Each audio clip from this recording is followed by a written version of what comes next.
Hello বন্ধুরা, তো তোমরা দেখতে পাচ্ছ এইটা এটা তোমাদের নিশ্চয়ই দেখে বাজে লাগছে, কিন্তু এটা দিয়েই আমি আজকে কৃষ্ণ ঠাকুরের ছবি আঁকবো জন্মাষ্টমী বলে। যদি আমি লাস্টে দেখাবো এই ছবিটা, যদি তোমাদের ভালো লাগে তাহলে নিশ্চয়ই ফলো করো, আর ইউটিউব দিয়ে দেখলে নিশ্চয়ই সাবস্ক্রাইব করো। চলো শুরু করা যাক।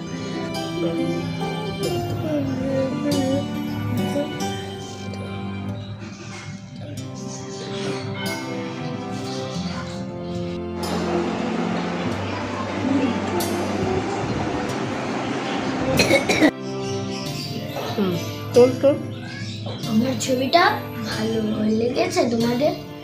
এই দেখো, বলেছিলাম সুন্দর একটা ছবি এঁকে দেবো। ছবিটা যদি ভালো লেগে থাকে লাইক করে দিও আর শেয়ার করো কিন্তু সবাইকে। হ্যাপি জন্মাষ্টমী।